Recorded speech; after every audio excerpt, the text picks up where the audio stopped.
دائما أبدا على حبيبك خير الخلق كلهم فوق النبيين في خلق وفي خلق فوق النبيين في خلق وفي خلق ولم يدانه في علم ولا كرم صل وسلم دائما أبدا على حبيبك کلیم آمین۔ اللہ رب العزت ہم سب کا یہ درود پاک بارگاہ مصطفیٰ صلی اللہ علیہ وسلم میں ہدیتاً تحفتاً محبتاً پیش فرمائے اور اس کے صدقے ہم سب کو رسول اللہ صلی اللہ علیہ وسلم کی نوری نگاہ اور پاک توجہ عطا فرمائے، آمین ثم آمین، تاکہ ہم سب اپنی زندگی اطاعت مصطفیٰ محبت مصطفیٰ میں گزارنے والے بن جائیں اور آخرت میں امت مصطفیٰ شفاعت مصطفیٰ صلی اللہ علیہ وسلم کے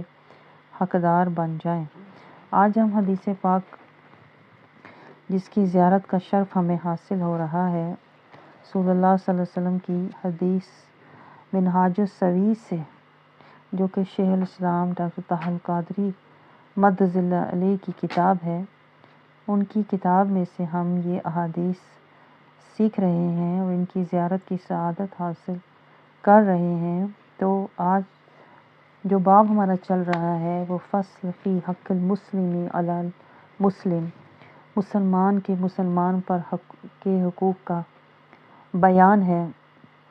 حدیث نمبر 41 جس کے راوی ہیں حضرت ابو ہریرہ رضی اللہ تعالیٰ عنہ کہ حضور صلی اللہ علیہ وسلم نے فرمایا جس کے راوی ہیں حضرت ابو ہریرہ رضی اللہ تعالیٰ عنہ، جو کہ رسول اللہ صلی اللہ علیہ وسلم کی حدیث مبارکہ ہم تک پہنچا رہے ہیں کہ حضور صلی اللہ علیہ وسلم نے فرمایا کہ ایک مسلمان کے دوسرے مسلمان پر 6 حق ہیں۔ تو اس کی آپ اگر حدیث پاک کے کلمات کو دیکھیں، حق المسلم علی المسلم 6 حقوق ہیں جو ایک مسلمان کے دوسرے مسلمان پر ہوتے ہیں، لیکن وہی بات جو ہم بار بار سمجھنے کی کوشش کر رہے ہیں کہ مسلمان ہے کون؟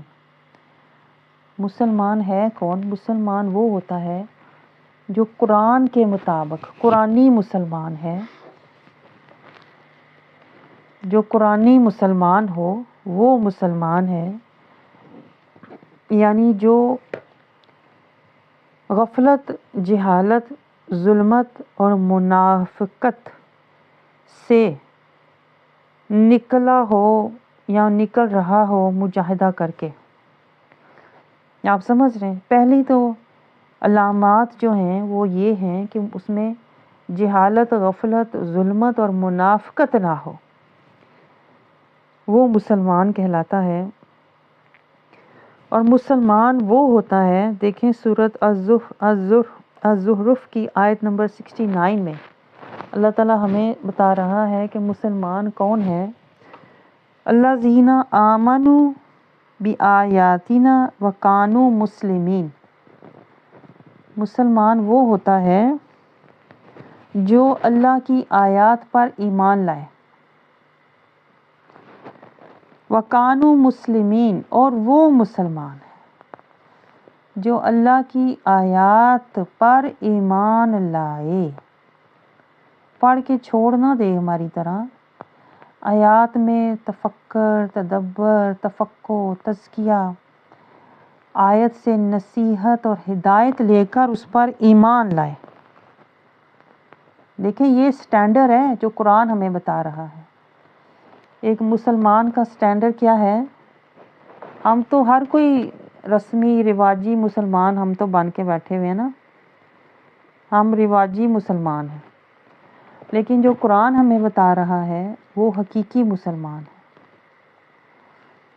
آپ کو سمجھ آ رہا ہے؟ حقیقی مسلمان کی تو تعریف ہی کچھ اور ہے، شان ہی کچھ اور ہے، عظمت ہی کچھ اور ہوتی ہے۔ وہ غافل، جاہل، ظالم اور منافق نہیں ہوتا، آپ سمجھ رہے ہیں؟ حقیقی مسلمان تو قرآن کی آیات سے تدبر، تفقہ، نصیحت اور ہدایت لے کے ان پر عمل کرتا ہے۔ یہ دیکھیں یہ آیت مبارکہ اللہ رب العزت ہمیں کیا سمجھا رہا ہے، حقیقی مسلمان کون ہے۔ آیت 69 دیکھیے سورۃ الزخرف کی، الذین آمنوا بآیاتنا وکانوا مسلمین۔ یہ ہے تعریف ایک مسلمان کی، ایک مسلمان کی یہ حقیقت ہے جس کی ہمیں کچھ بھی خبر نہیں ہے۔ آپ مجھے بتائیں ہم قرآنی مسلمان ہیں؟ اس لحاظ سے آپ سوچا کریں نا، یہ میں آپ کو قرآن سے پروف دے رہی ہوں آیتوں کے، تاکہ آپ کو پتہ چلے یہ ہے کہ قرآن سے اپنی تصدیق کرواؤ۔ ہماری تصدیق کون کرتا ہے مجھے بتائیں؟ ہم مسلمان ہیں لیکن ہماری تصدیق کون کر رہا ہے؟ کون کر رہا ہے ہماری تصدیق؟ صرف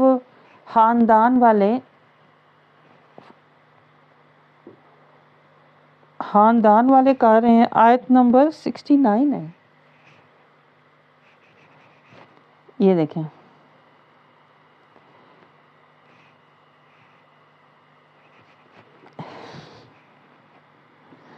ہمارے ایمان کی تصدیق کون کر رہا ہے بتائیں؟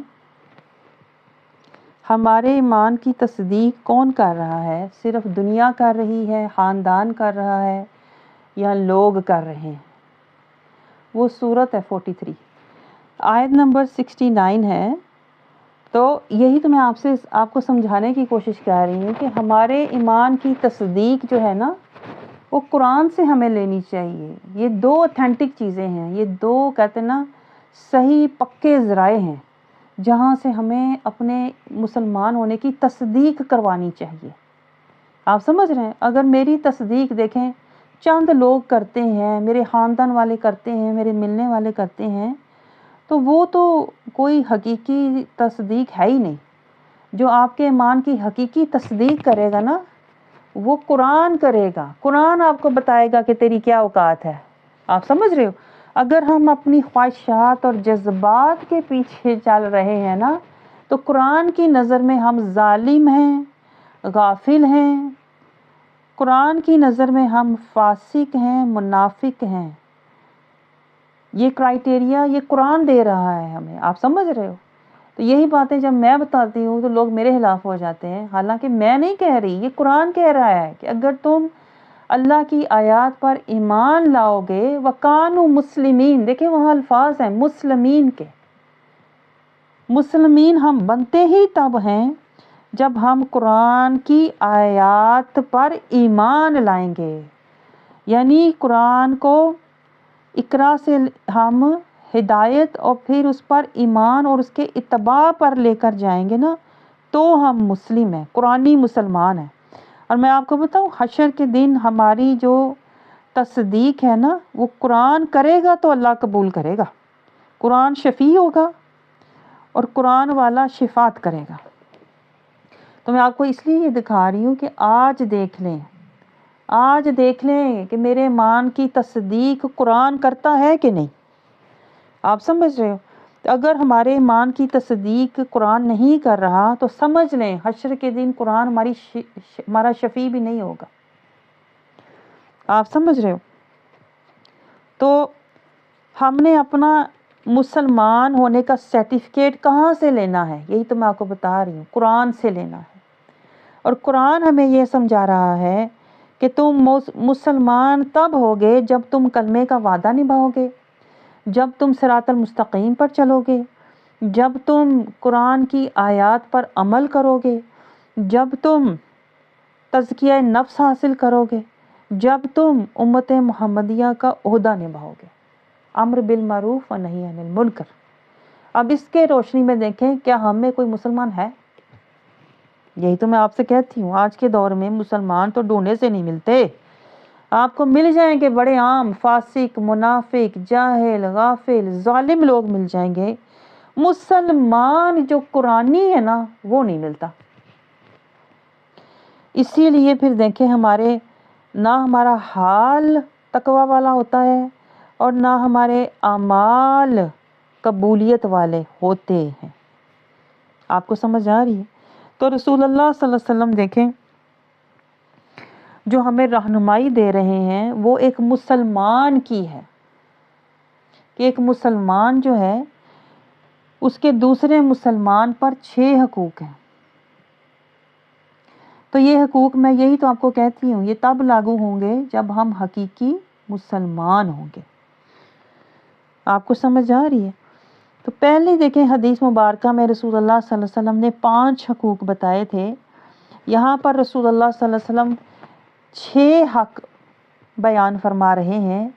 تو ہمیں یہ بھی سمجھ آئی کہ حقوق حالات کے مطابق ان میں کمی بیشی ہوتی رہتی ہے. سمجھ رہے ہو؟ حالات کے مطابق کمی بیشی ہوتی ہے. مثلاً کہ جیسے رسول اللہ صلی اللہ علیہ وسلم نے دیکھیں یہاں فرمایا ہے کہ دیکھیں جب آپ صلی اللہ علیہ وسلم نے فرمایا کہ 6 حق ہیں تو صحابہ نے عرض کیا یا رسول اللہ وہ کون سے حق ہیں؟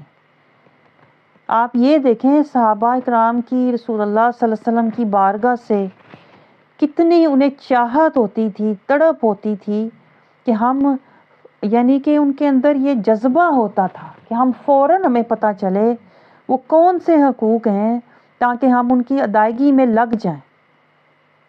وہ سنی انسنی نہیں کیا کرتے تھے، وہ سن کے بے پرواہ نہیں ہوا کرتے تھے، بلکہ وہ دوڑ پڑتے تھے رسول اللہ صلی اللہ علیہ وسلم کی زبان اطہر سے. جب وہ کوئی بات سنتے، چاہے وہ حدیث ہے چاہے وہ قرآن ہے، وہ اطاعت میں اتباع میں دوڑ پڑتے تھے. تو رسول اللہ صلی اللہ علیہ وسلم نے پھر فرمایا ان کے شوق اور جذبے کو دیکھ کر، کیونکہ وہ قرآنی، نورانی، ایمانی، روحانی، وجدانی حقیقی مسلمان تھے. اس لیے وہ حق کے طلبگار تھے، وہ نبی کے خدمتگار تھے، جان نثار تھے. آپ سمجھ رہے ہیں؟ جو کہ ہم میں تو ان میں سے کوئی بھی بات نہیں ہے. نہ ہم آخرت کے طلبگار، نہ نبی کے فرما بردار، نہ اطاعت گزار، نہ جان نثار. ہم تو دنیا کے طلبگار اور دنیا کے مالدار اور دنیا کے ہم تو خواہش رکھنے والے ہیں. دیکھیں اسی لیے رسول اللہ صلی اللہ علیہ وسلم نے فرمایا تھا کہ وہ تمہیں دیکھیں تو تمہیں مجنون سمجھیں، تمہارا حال مجنونانہ ہے. اور اگر تم ان مسلمانوں کو دیکھ لو نا جو آخری وقت میں فتنوں کے دور میں ہوں گے تو تم انہیں کافر سمجھو. اتنے وہ دنیا کی فکروں میں، غموں میں، خواہشوں میں، کاموں میں جکڑے ہوئے پکڑے ہوئے ہوں گے.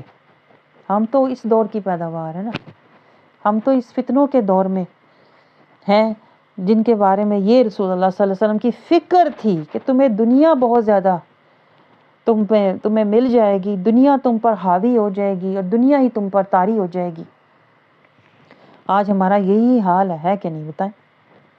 ساتھ ساتھ ہمیں اپنا بھی جائزہ لیتے جانا چاہیے تاکہ ہماری بھی اصلاح ہو. آپ سمجھ رہے ہیں؟ آج دیکھیں ان چیزوں کو تفصیل سے دیکھنے کا مقصد ہی یہ ہے کہ ساتھ ساتھ ہم اپنا جائزہ لیں. اب پھر بھی ہم اپنی اصلاح، کہتے ہیں نا، فلاح کی طرف جا سکتے ہیں. جب اللہ رب العزت ہمارا جائزہ لے گا تو پھر تو کوئی، کہتے ہیں نا، وقت ہی نہیں ہوگا کہ ہم اپنی اصلاح کر سکیں. تو دیکھیں حدیث ایک آئینہ ہے. حدیث پاک کو ایک آئینہ سمجھیے کہ میں اس آئینے میں اپنا چہرہ دیکھ رہا ہوں اور مجھے اپنا چہرہ کیسا نظر آ رہا ہے. اس نیت کے ساتھ حدیث پاک کو ملاحظہ کیجئے کہ میں اس آئینے میں اپنا چہرہ دیکھ رہا ہوں. یا اللہ اگر میرا چہرہ حدیث پاک کے مطابق نہیں ہے تو میری اصلاح فرما دے، میری اصلاح فرما دے تاکہ میں اپنی فلاح کرنے والا، فلاح کی طرف جانے والا بن جاؤں. تو دیکھیں رسول اللہ صلی اللہ علیہ وسلم ہمیں بار بار تاکید فرما رہے ہیں ایک مسلمان دوسرے مسلمان پر اس کے 6 حق ہیں. آپ سمجھ رہے؟ پہلے تو خود مسلمان ہو، پہلے اپنے آپ کو غفلت، جہالت، ظلمت اور منافقت سے نکالو. پہلے تو خود مسلمان بنو نا، جو کہ سب سے مشکل کام ہے، کیونکہ ہم تو اپنے آپ کو پرفیکٹ سمجھ کے بیٹھے ہوئے ہیں. ہم تو اپنے آپ کو بہت نیک، بہت اچھا اور حاجی نمازی سمجھ کے بیٹھے ہوئے ہیں. مسلمانی نہیں ہے. نہ مسلمانی ہے، نہ تقوی ہے، نہ امتی ہیں، بس نمازی ہیں۔ تو آپ سوچیں ہمیں تو پہلے اپنے اندر جھانکنا چاہیے کہ حاجی نمازی ہونے سے پہلے مجھے امتی اور متقی بننا چاہیے، تاکہ میں مسلمانی کا مجھے ٹائٹل تو ملے۔ مسلمان تو وہ ہوتا ہے جس کے اندر نفسی بیماریاں نہیں ہوتی، جس کے اندر حسد، کینہ، بغض، ریاکاری، دکھاوا، تکبر، جھوٹ، جو پہلے رسول اللہ صلی اللہ علیہ وسلم نے ہمیں سمجھایا ہے، دھوکہ، مکاری، یہ سب نہیں ہوتا۔ تو ہمارے اندر تو یہ چیزیں کوٹ کوٹ کے بھری ہوئی ہیں کہ نہیں؟ بتائیں۔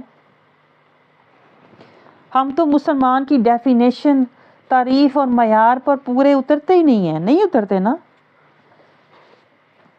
تو یہی تو میں آپ سے کہہ رہی ہوں، اپنا جائزہ لیں، اپنی اصلاح کریں، اپنے اندر سے یہ بیماریاں نکالیں، تاکہ ہم مسلم تو بنیں۔ مسلم کی جو تعریف میں نے ابھی آیت قرآن پاک سے آپ کو دکھائی ہے، جو قرآن کی آیات کو ماننے والا ہوتا ہے نا، وہ مسلمان ہوتا ہے، جس کے بارے میں رسول اللہ نے ہمیں سمجھایا، لا تحاسدوا، جو حسد نہیں کرتا، لا تناجسوا، جو کہ کسی کو دھوکہ نہیں دیتا، لا تباغضوا، جو کہ کسی سے بغض نہیں رکھتا، جو کہ اپنے مسلمان بھائی سے روح نہیں پھیرتا، جو کہ اس کے سودے پر سودا نہیں کرتا، جو قرآن کہتا ہے لا یغتب، غیبت اس کی نہیں کرتا، لا تجسسوا، کسی کے حالات کی ٹو نہیں لیتا، اپنے مسلمان بہن کے جان، مال اور عزت پر حملہ نہیں کرتا، اپنے مسلمان بھائی بہن سے خیانت نہیں کرتا، اس کو ذلیل نہیں کرتا، اس سے جھوٹ نہیں بولتا، اس کو حقیر نہیں سمجھتا۔ جب تک دیکھیں ہمارے اندر ہماری یہ بیماریاں جب تک دور نہیں ہوں گی نا، یہ نفسی بیماریاں، تب تک ہم مسلمانی، روحانی، ایمانی اور نورانی ہو ہی نہیں سکتے۔ اس سے آپ سوچیں ہم کتنے دور ہیں کہ نہیں؟ مسلمانی سے کتنے دور ہیں ہم تو نفسانی اور دنیاوی، خاندانی اور شیطانی اور غفلت، جہالت، ظلمت اور منافقت میں پڑے ہوئے لوگ ہیں، رسم و رواجوں کے پیچھے چلنے والے اور دنیا کی عزت اور مال کی فکر کرنے والے لوگ ہیں، ہے کہ نہیں؟ بتائیں ایسی بات۔ ہمیں تو تقوی کی فکر ہی نہیں، ہمیں تو قرآن کی آیات سے نور تزکیہ لینے کا پتہ ہی نہیں، ہمیں تو پیروی مصطفیٰ کرنے کی خبر ہی نہیں، ہمیں تو آخرت کی عزت کا پتہ ہی نہیں، ہم تو دنیا کی عزت کے لیے مار رہے ہیں نا۔ اس لیے میں آپ کو کہہ رہی ہوں کہ پہلے اپنا جائزہ لیں، کیا ہم مسلمان ہیں، اور پھر دیکھیں کہ میں نے جس کے ساتھ چلنا ہے نا، وہ بھی مسلمان ہو، وہ بھی اسی راستے کا، کلمے کا وعدہ، صراط المستقیم کا راستہ، تقوی کا زاد راہ، رسول کا اسوہ حسنہ، امت محمدیہ کا عہدہ نبھانے والا ہو، وہ مسلمان ہے۔ ہم ہر ایک کو مسلمان، جس نے کلمہ پڑھ لیا بس یہ مسلمان، چاہے اس نے کبھی کلمے کو مڑ کے دیکھا بھی ہے کہ نہیں، چاہے اسے کلمے کا معنی بھی پتہ ہے کہ نہیں، چاہے اسے کلمے کا درجے، راستے، کلمے کی منزلیں، کلمے کے مقامات پتہ ہیں کہ نہیں، ہمیں پتہ ہی نہیں، بس جس نے کلمہ پڑھ لیا وہ مسلمان ہے۔ آپ سمجھ رہے ہو؟ پہلے تو ہمیں خود مسلمان اپنے آپ کو کرنا ہے، پھر ہم نے اپنی مسلمان بہن ڈھونڈنی ہے کہ مسلمان بہن کوئی ہے جو تواصی بالحق، تواصی بالصبر، امر بالمعروف و نہی عن المنکر میں ہمارے ساتھ چلنے والی ہو۔ تجاہد فی سبیل اللہ قد افلح من تزکا میں ہمارے ساتھ چلنے والی ہو، وہ مسلمان ہے، جو ایک راستے کے مسافر ہوتے ہیں، ایک کلمے کو نبھانے والے ہوتے ہیں، ایک نبی کی پیروی کرنے والے ہوتے ہیں، ایک قرآن سے تزکیہ لینے والے ہوتے ہیں، اور نفس مطمئنہ کی ایک منزل کی طرف جانے والے مسافر ہوتے ہیں۔ اب آپ مجھے بتائیں، ہے آپ کی مسلمان بہن جس کے ساتھ آپ بیٹھتے ہیں اس میں یہ صفات؟ بتائیں۔ ورنہ دیکھیں قرآن ہمیں کیا کہہ رہا ہے۔ آج ہم قرآن سے بھی اور رہنمائی لیتے ہیں، کیونکہ حدیث پاک کو سمجھنے کے لیے دیکھیں قرآن کا سمجھنا بہت ضروری ہے۔ میں آپ کو بتاؤں یہ گہری بات، آپ حدیث پاک کو کبھی بھی سمجھ نہیں سکتے اگر آپ کے پاس قرآن کا علم نہیں ہے، یہ بھی گہرا نقطہ نوٹ کریں، ہمیں پتہ ہی نہیں اس بات کا، پتہ ہے ہم کہتے ہیں بس حدیث جو ہے وہی اس کی سطری اور اس کے لفظی اور صفحے پہ جو الفاظ لکھے ہوئے ہیں وہ پڑھ کے سنا دو. ہمیں پتہ ہی نہیں کہ حدیث کو سمجھنے کے لیے قرآن کا علم ہونا ضروری ہے، اور قرآن کو سمجھنے کے لیے حدیث کا علم ہونا ضروری ہے. کو میں بتاؤں، یہ دونوں چیزیں ساتھ ساتھ چلتی ہیں. اب دیکھیں قرآن ہمیں کیا سمجھا رہا ہے کہ رسول اللہ صلی اللہ علیہ وسلم کی حدیث اور قرآن، کیونکہ قرآن بھی رسول پر نازل ہوا ہے اور حدیث بھی رسول اللہ کے زبان سے ادا ہوئے کلمات ہیں، تو ہم دونوں کو جدا کر ہی نہیں سکتے. حدیث پاک رسول اللہ کا ظاہر ہے، قرآن رسول اللہ کا باطن ہے. آپ سمجھ رہے؟ تو آپ دونوں کو ساتھ لے کے چلو گے تو آپ کو سمجھ آئے گی نا کہ اس کی حقیقت کیا ہے. تو دیکھیں رسول اللہ ہمیں سمجھا رہے ہیں کہ مسلمان کی یہ ساری صفات ہیں جو میں نے آپ کو بتائی ہیں کہ اپنی مسلمان بہن سے کبھی حسد نہیں، دھوکہ نہیں، بغض نہیں، کینہ نہیں، نظر انداز نہیں کرنا، اس کی خوشی پر سودا، اس کی خوشی کو حرام نہیں کرنا، اس کی جان مال عزت پر حملہ نہیں کرنا. قرآن ہمیں سمجھاتا ہے غیبت نہیں کرنی، کسی کے حالات کی ٹو نہیں لینی، کسی کو برے ناموں سے نہیں پکارنا. اب رسول اللہ صلی اللہ علیہ وسلم دیکھیں ہمیں سمجھا رہے ہیں جب ایسا مسلمان اپنے مسلمان دوسرے بہن کو ملے تو اسے سلام کرے. سلام دیکھیں اللہ کے ناموں میں سے ایک نام ہے، آپ کو پتہ ہے یہ بات؟ اللہ کے ناموں میں سے ایک نام ہے، اور یہ اللہ جنتیوں کو جب اللہ تعالیٰ ملے گا تو اللہ تعالیٰ کیا کہے گا؟ سلام قولا من رب رحیم. فرشتے جب جنتیوں سے ملیں گے تو کیا کہیں گے؟ سلام علیکم بما صبرتم. تو سلام جنت سے آیا ہوا ایک تحفہ ہے، جنت سے آیا ہوا ایک تحفہ ہے. تو جب مسلمان بہن اپنی مسلمان بہن کو ملے گی تو وہ اسے اس جنت کی یاد دلائے گی جہاں کے ہم مسافر ہیں، جو ہماری منزل ہے. منزل ہوگی تو یاد دلائے گی نا. آپ سمجھ رہے ہو کہ سلامتی کے ساتھ صراط المستقیم پر استقامت سے چلتے رہو، ہماری منزل دار السلام ہے. اس لیے سلام عاجزی محبت کے ساتھ کرنا چاہیے، کیونکہ ہم ایک دوسرے کو وہ یاد دلا رہے ہیں کہ ہم نے کہاں جانا ہے، ہم کہاں کے مسافر ہیں، اور ہمیں سلامتی کے ساتھ صراط المستقیم پہ چلنا ہے.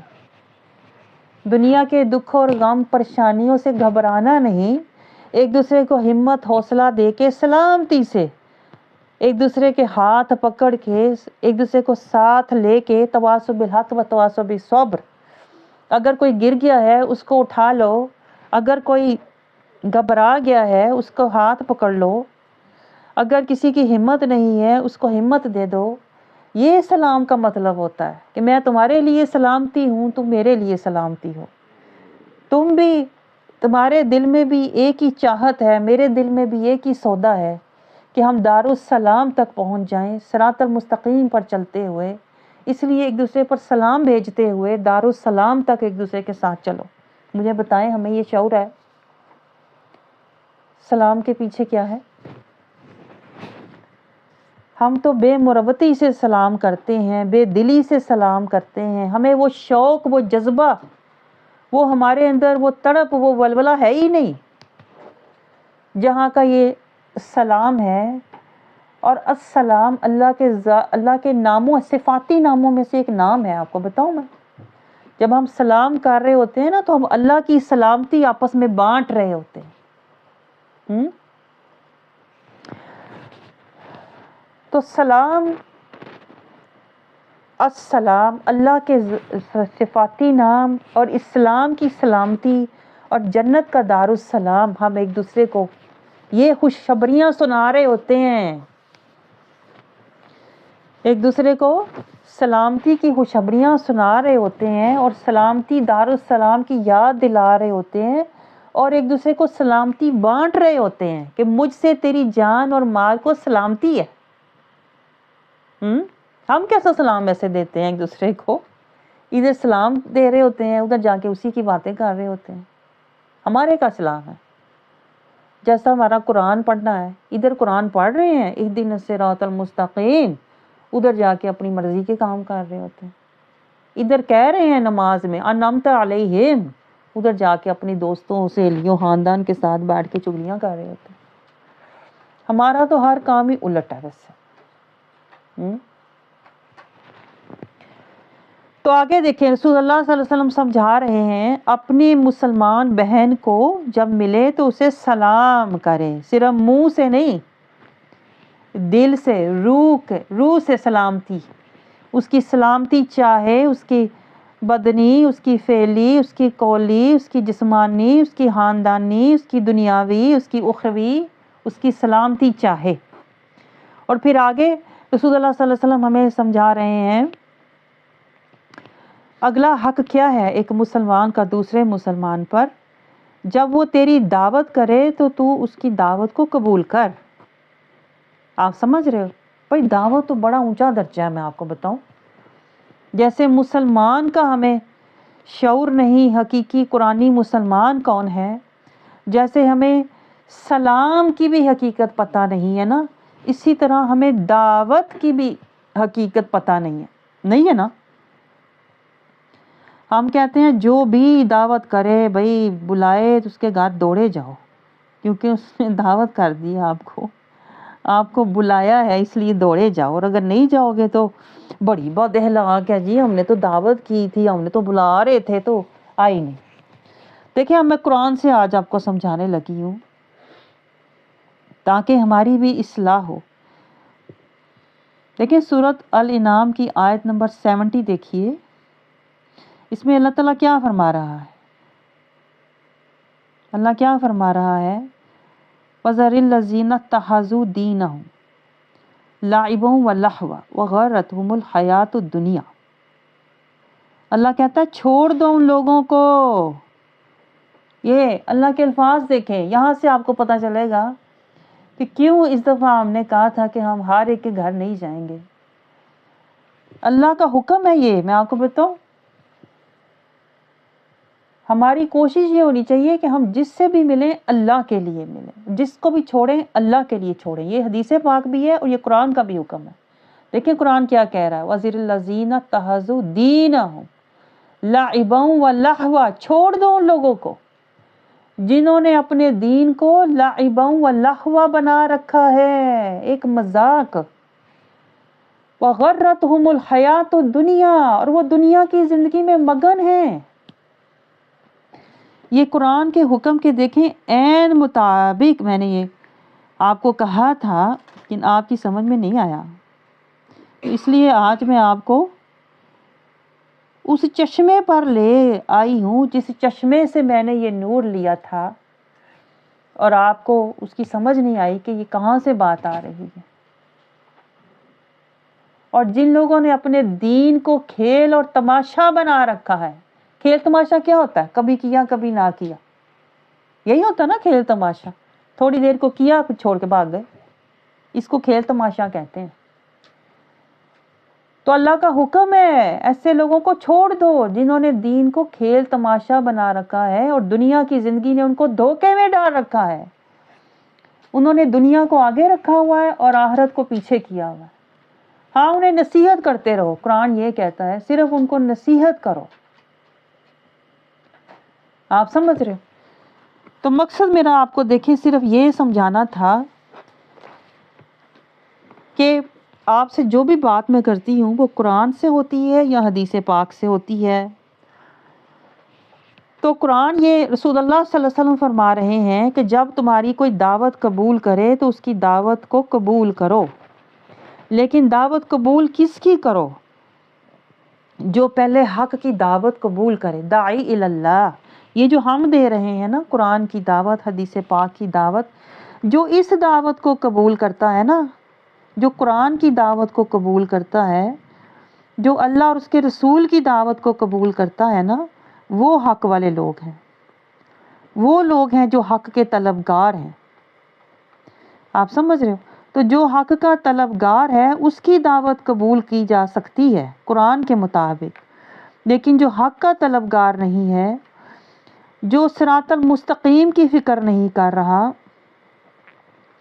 جو صراط المستقیم کی فکر نہیں کر رہا، جو قرآن کی فکر نہیں کر رہا، جو کلمے کے وعدے کو نبھانے کی فکر نہیں کر رہا، آپ سمجھ رہے ہو، جو حق کا طلبگار نہیں ہے، تو اس کی دعوت قبول کرنے کا تو قرآن میں حکم ہی نہیں ہے. بلکہ قرآن تو کہہ رہا ہے چھوڑ دو ایسے لوگوں کو جنہوں نے دین کو چھوڑا ہوا ہے، صراط المستقیم کو چھوڑا ہوا ہے، کلمے کے وعدے کو چھوڑا ہوا ہے. اب جیسا کہ لوگ کہتے ہیں بھئی ہم تو گھر بیٹھ کے سب کچھ کرتے ہیں. میں آپ کو بتاؤں، گھر بیٹھ کے سب کچھ ہوتا تو قرآن کبھی نہ کہتا تجاہدوا فی سبیل اللہ تواصوا بالحق و تواصوا بالصبر انعمت علیہم کونوا مع الصادقین. قرآن کہتا گھر بیٹھو آرام سے. قرآن یہ نہیں کہتا. قرآن کہتا ہے سچوں کے ساتھ جا کے بیٹھو، انعمت علیہم کے ساتھ جا کے بیٹھو، ذکر والوں کے ساتھ جا کے بیٹھو. یہ قرآن کہتا ہے. میں آپ کو آیتیں دکھاؤں گی تو بہت لمبا ٹائم ہو جائے گا، اس لیے میں آپ کو زبانی بتا رہی ہوں. قرآن کہتا ہے، اور پھر قرآن کہتا ہے بیٹھ کے تزکیہ، طہارت اور تقوی حاصل کرو. قرآن یہ نہیں کہتا گھر بیٹھ کے گپ شپ کرو، گھر بیٹھ کے باتیں دوستیاں نبھاؤ اور گھر بیٹھ کے خیر ابر دریافت کرو. قرآن کہتا ہے مجاہدہ کرو، تزکیہ، طہارت اور تقوی حاصل کرو. قرآن ہمیں ایک منظم طریقے سے چلانا چاہتا ہے. آپ سمجھ رہے ہو؟ ایک ترتیب سے. گھر بیٹھے آپ کی کوئی ترتیب ہی نہیں ہے. کبھی کچھ کھا لیا، کبھی کچھ کھا لیا، کبھی ادھر کی باتیں، کبھی ادھر کی باتیں. قرآن کے میں آپ کو بتاؤں اسلام کے ہر عمل میں ترتیب ہے. آپ کبھی نوٹ کر کے دیکھیں. نماز میں آپ دیکھ لیں پوری ترتیب ہے. پہلے آپ کھڑے ہیں، پھر رکوع ہے، پھر سجدہ ہے. ہم ایسے نہیں کرتے پہلے جا کے رکوع میں گر گئے پھر دل کیا اٹھ کے کھڑے ہو گئے. ایسے تو نہیں کر رہے نا. آپ گھر بیٹھو گے تو آپ اپنی مرضی کے کام کرو گے. کبھی یہ کر لیا، کبھی وہ کر لیا، کبھی غیبتیں کر لی، کبھی قرآن پڑھنے لگ گئے، کبھی تسبیح کر لی، کبھی گپ شپ کر لی. قرآن ہمیں ہر چیز کی ترتیب بتا رہا ہے. پہلے قرآن کہتا ہے صراط المستقیم انعمت علیہم، پھر تقوی، پھر اقیموا الصلاۃ. آپ سمجھ رہے ہیں؟ قرآن ہمیں ترتیب سے اور ترکیب سے اور تفصیل سے ہر بات سمجھاتا ہے تاکہ ہم حقیقی قرآنی مسلمان بن جائیں. اپنا وقت ہم ادھر ادھر ظالم کے ساتھ، جاہل کے ساتھ، غافل کے ساتھ، منافق کے ساتھ بیٹھ کے بحث بازی میں، گپ شپ میں ضائع نہ کریں. اس لیے قرآن نے ہر چیز کی ہمیں تفصیل سمجھائی ہے کہ چھوڑ دو ایسے لوگوں کو جنہوں نے دین کو ایک مذاق بنایا ہوا ہے اور جنہوں نے دنیا کا سودا خریدا ہوا ہے، دنیا کو اپنا مطمع نظر بنایا ہوا ہے. ایسے لوگوں کی صحبت چھوڑ دو. میں نے ابھی آپ کو آیت دکھائی ہے. سمجھ رہے ہو؟ اور صحبت کن کی رکھو؟ جو تقوی والے ہیں، انعمت علیہم والے ہیں. کیونکہ جب تم ان کی صحبت میں بیٹھو گے تو تمہیں تزکیہ، طہارت، اللہ کی خشیت، اللہ کی محبت، اللہ کی اطاعت اور نور اور ایمان حاصل ہوگا. تو مقصد تو یہی ہے مل بیٹھنے کا. ہم مل کے بیٹھے، ہمارے ایمان میں ترقی ہو. آپ سمجھ رہے ہیں؟ ہمارے روح کو سکینہ اور پر اور پرواز ملے. تو اگر آپ غافل، جاہل، ظالم، منافق کی صحبت میں بیٹھو گے تو آپ کی روح کے پاس جو نور تھوڑا سا بیچاری کے پاس آ گیا ہے نا، وہ بھی چلا جائے گا. آپ سمجھ رہے ہو؟ ایک تو نور حاصل کرنا مشکل ہے، پھر اس کو بچانا مشکل ہے. کیونکہ ظالم، جاہل، غافل لوگوں کی صحبت میں جب آپ بیٹھو گے تو وہ آپ کو دنیا کی باتیں، اس کی باتیں، اس کی باتیں، اس پہ الزام، اس کا کام، یہاں وہاں، اس طرح آپ کو ایسے الجھائیں گے کہ آپ کو دنیا کی فکریں، دنیا کی چاہتیں، دنیا کی خواہشیں، دنیا کی زینتوں میں الجھا دیں گے. اس لیے اللہ کہتا ہے انعمت علیہم کے ساتھ بیٹھو تاکہ وہ تمہیں آخرت کے لیے تزکیہ، طہارت، تقوی اور ایمان کی طرف رکھیں. تو دعوت سے میں آپ کو یہ سمجھا رہی تھی، دعوت ان کی قبول کرو جو اللہ کی، قرآن کی دعوت، حق کی دعوت، رسول کے فرمان کی دعوت قبول کرتے ہیں، ان کی دعوت قبول کرنا حق ہے، ورنہ ایسے لوگوں کی دعوت قبول کرنی نہیں چاہیے جن کی ترجیح دنیا ہے، نفس ہے، اپنی خواہشات ہیں اور اپنے مفادات ہیں۔ آپ کو سمجھ آئیے؟ آگے دیکھیں رسول اللہ صلی اللہ علیہ وسلم ہمیں سمجھا رہے ہیں، اور جب وہ تجھ سے مشورہ کرے، دیکھیں ایک مسلمان جب دوسرے مسلمان سے مشورہ، آج ہمارا کیا حال ہے، ہم کسی سے مشورہ کریں تو وہ کہتے ہیں مجھے کیوں کہہ رہی ہے، یہ تو تیرا مسئلہ ہے، کرتے ہیں کہ نہیں ایک دوسرے سے، سوچ رہے ہوتے ہیں یہ تو میرا مسئلہ تو نہیں ہے، یہ تو تیرا مسئلہ ہے، تو جان تیرے مسئلے جانے، مجھے کیوں بتا رہی ہے اپنی پریشانی، مجھ سے کیوں کہہ رہی ہے، ہمارے یہ خیالات ہوتے ہیں، کیونکہ ہم تو حقیقی مسلمان ہیں ہی نہیں نا، نہ ہم قرآنی مسلمان ہیں، نہ ہم مدنی مسلمان ہیں، نہ ہم اخروی جنتی رحمانی مسلمان ہیں، ہم تو صرف نام کے دنیاوی مسلمان ہیں۔ اس لیے ایک دوسرے کے غم سے، پریشانی سے، دکھ سے، مسئلے مسائل سے ہمیں کوئی تعلق واسطہ ہوتا ہی نہیں ہوتا نا۔ ہاں کوئی کمزوری پتہ لگ جائے، کوئی اس کی پریشانی پتہ لگ جائے تو ہم اس کو اچھالتے ضرور ہیں، یہ اس کا مسئلہ ہے، اس کے تو یہ حالات ہیں، اسے تو یہ اس کے ساتھ چل رہا ہے۔ اچھائی میں ہم پیچھے ہیں، برائی میں ہم آگے ہیں کہ نہیں بتائیں؟ اچھائی کو ہم چھپاتے ہیں، برائی کو ہم اچھالتے ہیں، ہم اس طرح کے لوگ ہیں، کیونکہ ہم ظلمت، جہالت، غفلت اور منافقت میں جکڑے ہوئے لوگ ہیں۔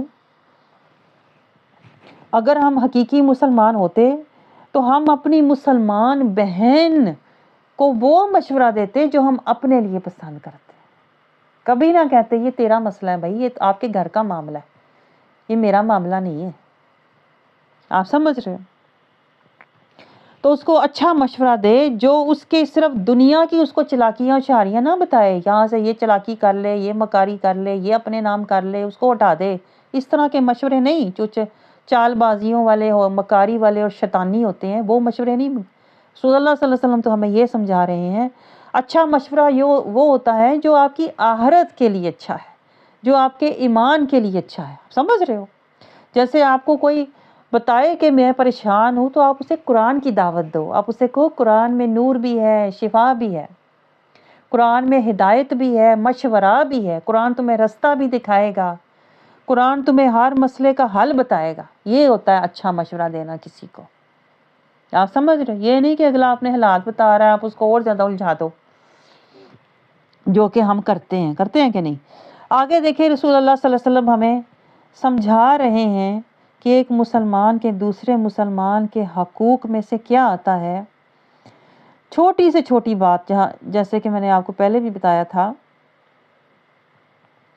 یعنی رسول اللہ صلی اللہ علیہ وسلم ہمیں یہ سمجھا رہے ہیں کہ اپنے مسلمان بھائی کی کوئی بات معمولی نہ سمجھو، کسی بات کو اگنور نہ کرو، اگر وہ مشورہ مانگے تو اس کو نظر انداز نہ کرو، اسے اچھا، اس کی آخرت کے لیے، ایمان کے لیے اچھا مشورہ دو۔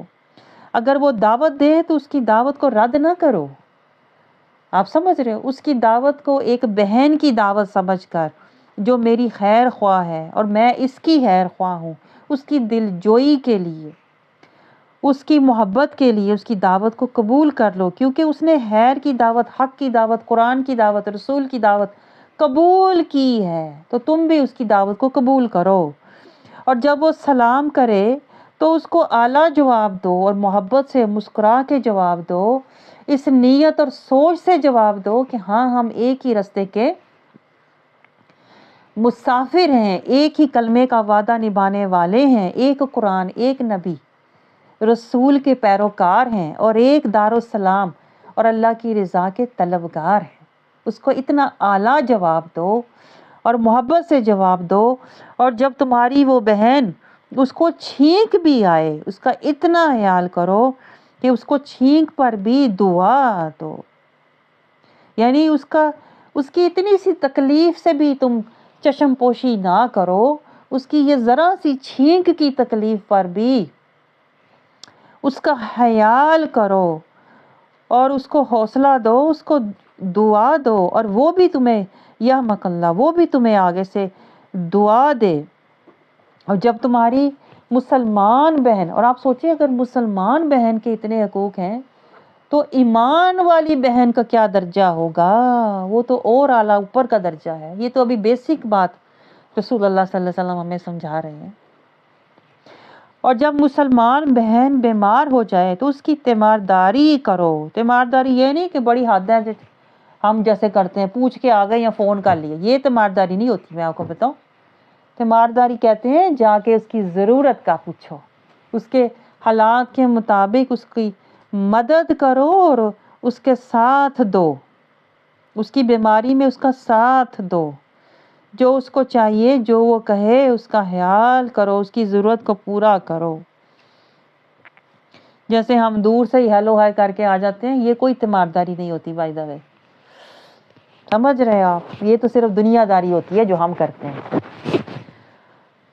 چونکہ ہمارا قرآن بھی اس طرح کا ہے تو اب کیا کہہ سکتے ہیں، جس طرح کا ہمارا قرآن ہے ہم نے سمجھا ہوا، جس طرح کا ہمارا کلمے کا وعدہ ہے، جس طرح کا ہم صراط المستقیم، جس طرح ہم نے صراط المستقیم کو چھوڑا ہوا ہے، قرآن کو پڑھ کے چھوڑا ہوا ہے، اسی طرح ہم اپنی، جب ہماری کوئی مسلمان بہن بیمار ہو جائے تو ہم اس کو بھی بس سلام کر کے چھوڑ دیتے ہیں، پتہ ہی نہیں کہ اس کی کوئی خیر خواہی بھی کرنی ہے، اس کی کہتے ہیں نا کوئی خدمت گزاری بھی کرنی ہے۔ آگے دیکھیں رسول اللہ صلی اللہ علیہ وسلم ہمیں چھٹا حق سمجھا رہے ہیں، اور جب وہ فوت ہو جائے تو یہاں تک اس کے ساتھ چلو کہ جنازے تک، آخر تک اس کا ساتھ دو، مطلب اس کے لیے دعا کرو آخر تک۔ کتنے آپ سوچیں ذرا حقوق ہیں، لیکن وہی بات جو میں نے آپ کو پہلے بھی سمجھائی تھی، پہلے فرائض ہیں، حقوق سے پہلے فرائض آتے ہیں کہ ہم پہلے اپنے فرائض پورے کریں۔ حقوق کا دعویٰ کرنے سے پہلے کہ میرا حق نہیں ادا کیا، جی میں نے دعوت کی تھی، میں نے سلام کیا تھا تو میرا جواب نہیں دیا، میں بیمار ہوئی تھی تو میرے پاس آئے نہیں، یہ دعوے ہیں، یہ حقوق ہیں، ان سے پہلے آپ نے فرائض پورے کرنے ہیں۔ وہ کیا فرائض ہیں جو پہلے رسول اللہ نے سمجھائے ہیں کہ اپنی مسلمان بہن سے حسد نہیں کرنا، دھوکہ نہیں دینا، بغض نہیں رکھنا، روح نہیں موڑنا، ایک دوسرے کی خوشی پر سودا نہیں کرنا، آپس میں ایک دوسرے کے ساتھ جھوٹ نہیں بولنا، خیانت نہیں کرنی، ایک دوسرے کی جان، مال اور عزت پر حملہ نہیں کرنا۔ پہلے ہم یہ والے فرائض پورے کریں گے، پھر یہ حقوق لاگو ہوتے ہیں، اور لاگو بھی اس طرح ہوں گے جس طرح قرآن کا حکم ہے۔ ہم نے تو سارے حقوق اور فرائض دنیاوی بنائے ہوئے ہیں کہ جو بھی ہمیں پتہ چلے مسلمان ہے، جو بھی ہمیں پتہ چلے ہم اس کا حق پورا کریں، لیکن پہلے ہمیں یہ دیکھنا ہے کہ وہ مسلمان قرآنی ہے، جس کا حق ہم ادا کرنے جا رہے ہیں، کیا وہ قرآنی، نورانی، دینی، مدنی، روحانی، رحمانی مسلمان ہے کہ نہیں؟ کیونکہ اگر ہم جب یہ نہیں دیکھیں گے نا تو پھر کیا ہوگا، ہم کسی کے ساتھ اچھا سلوک کریں گے، وہ ہمارے ساتھ برا کرے گا، ہوگا کہ نہیں بتائیں؟ جو آج تک ہمارے ساتھ ہوتا آیا ہے، اور پھر الٹا ہم ہرٹ ہوں گے، ہوتا ہے کہ نہیں بتائیں؟ پھر ہم ہرٹ ہوتے ہیں، پھر ہم کہتے ہیں میں نے اب کرنا ہی نہیں۔ آپ نے اکثر لوگوں کو یہ کہتے سنا ہوگا، میں تو اچھا کرتی ہوں، میرے ساتھ برا ہی ہوتا ہے، میں نے تو فلاں کے ساتھ اتنا ہی اس کا خیال کیا، اس نے تو مجھے دھوکہ ہی دیا۔ یہ کیوں ہوتا ہے ہمارے ساتھ؟ یہ اس لیے ہوتا ہے کہ ہم قرآن کی آیات کے مطابق نہیں چلتے۔ پہلے ہم یہ دیکھیں کہ ہم مسلمان ہیں قرآنی، پھر ہم یہ دیکھیں جس کے حق میں ادا کرنے جا رہی ہوں کیا اس نے اپنے فرائض ادا کیے ہیں قرآنی، نورانی اور مدنی۔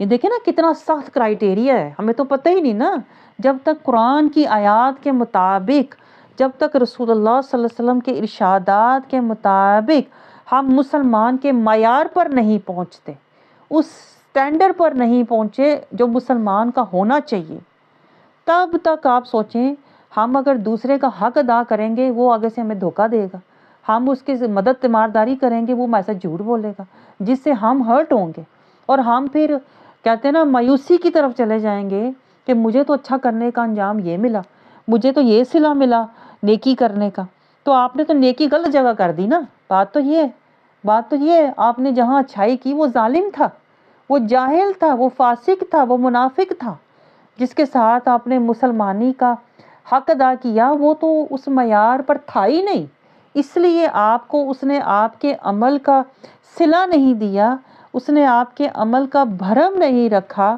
اور آپ الٹا پریشانی اور مایوسی کا شکار ہو گئے۔ تو یہ رسول اللہ صلی اللہ علیہ وسلم دیکھیں ہمیں اس حدیث پاک میں سمجھا رہے ہیں کہ پہلے مسلمان دوسرے مسلمان سے، یہ گہرا نقطہ نوٹ کریں، لیکن ہم تو نقطے نوٹ کرتے ہی نہیں ہے نا، ہم تو دوڑ پڑتے ہیں فٹافٹ، میں بھی مسلمان، وہ بھی مسلمان، سارے مسلمان۔ جس طرح کے مسلمان ہم بنے ہوئے ہیں نا، دنیاوی اور نفسی اور خاندانی اور شیطانی اور رسمی مسلمان، جس طرح کے ہم مسلمان ہیں، قرآن کی آیات کی خبر ہی نہیں کہ قرآن سے میں نے نصیحت لے کے، میں نے قرآن سے ہدایت لے کے میں نے خود بھی مسلمان بننا ہے اور دوسروں کو بھی میں نے اپنے ساتھ لے کے چلنا ہے، تاکہ ہم مسلمان اس معیار کے مطابق ہوں جو قرآن ہمیں سمجھا رہا ہے۔ آپ سمجھ رہے ہو، رسول اللہ کے فرمان کے مطابق جب ہم مسلمان بنیں گے، اس لیول کے، اس کیٹیگری میں جب ہم آئیں گے، یعنی حقیقی مسلمان بنیں گے جن کے اندر نفسی بیماریاں نہیں ہیں، جنہوں نے نفس کشی کی ہوئی ہے، جو امتی اور متقی ہیں، وہ حقیقی مسلمان ہیں جو آپس میں تواصل بالحق و تواصل بالصبر، جو صراط المستقیم پر چل رہے ہیں، جو مل کر کلمے کا وعدہ نبھا رہے ہیں، جو مل کر اسوہ حسنہ کی مصطفیٰ صلی اللہ علیہ وسلم کی پیروی کر رہے ہیں، جو مل کر امت محمدیہ کا عہدہ نبھا رہے ہیں، یہ مسلمان ہیں، معیاری قرآنی مسلمان ہیں۔ اس میں بھی مل کر ابھی بیٹھ کے ہم نے نفس کشی کرنی ہے، اس میں بھی بیٹھ کے مجاہدہ کرنا ہے، اس میں بھی بیٹھ کے ابھی بہت کام کرنا ہے تاکہ ہم امتی مسلمان بنیں، قرآنی مسلمان بنیں، نورانی مسلمان بنیں، حقیقی مسلمان بنیں، رحمانی مسلمان بنیں۔